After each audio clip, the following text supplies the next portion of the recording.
Josué.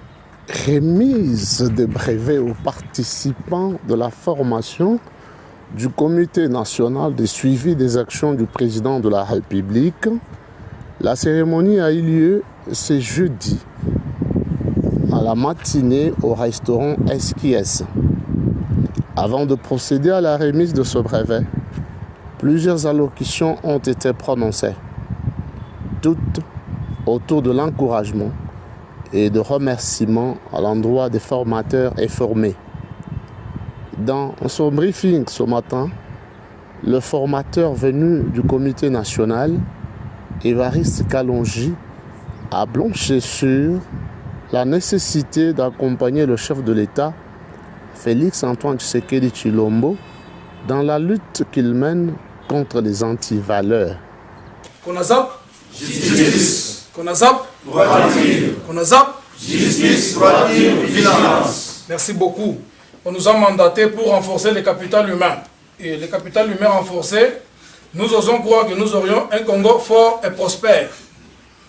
On avait promis, on le dit toutefois, dans notre hymne national, on venait de chanter ça ici.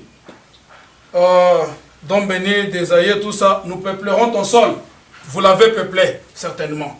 Nous vous en remercions. Mais il y a une deuxième promesse qui vous reste à tenir. C'est quelle promesse? Nous assurerons ta grandeur. Aujourd'hui, on n'arrive pas à assurer la grandeur de la République démocratique du Congo parce qu'on n'a pas développé le capital humain. Konazap, Justice. Konazap, Droiture. Konazap, Justice, droiture, vigilance. il ne viendra pas d'autre peuple, d'ailleurs, qui viendra, un peuple qui viendra développer le Congo. C'est vous qui êtes là. Le Conseil oriental vous appartient. Le Congo vous appartient. En dehors de ce Congo, nous n'avons pas d'autres nations. Donc nous avons un devoir de le développer. Nous avons tenu la première promesse. Nous avons peuplé le Congo. Merci. Mais il nous reste la deuxième promesse, la plus grande, celle d'assurer sa grandeur. Et ça dépend de nous. C'est nous qui allons décider d'assurer la grandeur selon ce que nous chantons chaque fois dans notre hymne national. Comprenez? Alors c'est ainsi que nous étions venus ici pour renforcer le capital humain que vous représentez ici présentement.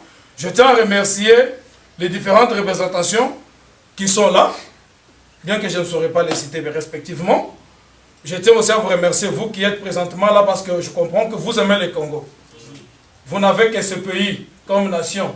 À part le Congo, est-ce que vous en avez? Non. Un autre. Voilà. C'est pourquoi nous sommes là. Nous l'avons fait partout ailleurs. Aujourd'hui, nous sommes chez vous. C'est pour le Congo que nous sommes là. C'est pour le Congo que nous avons eu à partager tout au long de ces 4 jours que nous avons eu à partager avec vous. Nous avons parlé, compris que par manque de morale, nous vivons ce que nous vivons aujourd'hui. Nous traversons le calvaire aujourd'hui. Le Congo, un pays potentiellement riche, avec une population pauvre, misérable. À cause de quoi? À cause de la morale qui nous a manqué.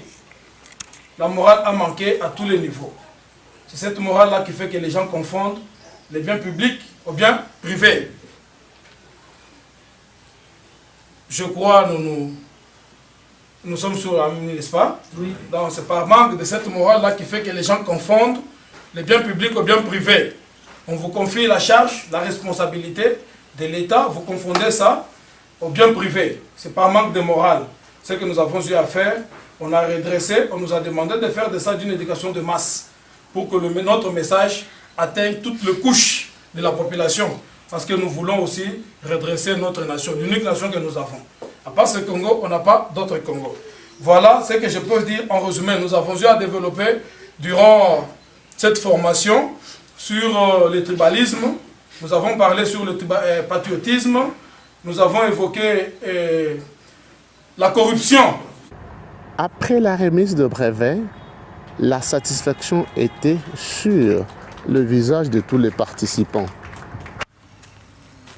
C'est une belle occasion, un moment attendu, parce qu'il y avait beaucoup de choses qui restaient dans l'ignorance, ce qui faisait que les choses ne pouvaient pas marcher dans le pays. On a reçu de brins de lumière sur les stratégies, les mécanismes dans la lutte contre les antivaleurs. On est suffisamment équipé, on est suffisamment outillé dans l'exercice des activités du Conseil. C'est une tâche noble de suivre les actions publiques du chef de l'État, leur application dans la province, même sur la ville. La formation des 4 jours s'est bien déroulée, du début jusqu'à la fin, c'est-à-dire le premier jour du 16 et le dernier jour le 20. La formation s'est bien déroulée puisque nous avons vu les apprenants très attentifs et très contents de bien assimiler toutes les matières qui ont été données par les porte-parole nationales qui est bonne et meilleure puisque tous les participants étaient contents, ils étaient dans la joie. Peut-être pour certains c'est pour les premières fois, mais vraiment ça nous a réjouis puisque tout a été bien et nous sommes contents de ce qui s'est passé aujourd'hui comme la cérémonie de la remise des brevets. Il faut rappeler que le Comité national de suivi des actions du président de la République est une plateforme qui existe à travers le pays et qui doit être installée dans des coins recoins pour suivre les activités du chef de l'État et s'assurer de la lutte contre les antivaleurs. Félicitations aux formés et félicitations aux formateurs. Amen, amen.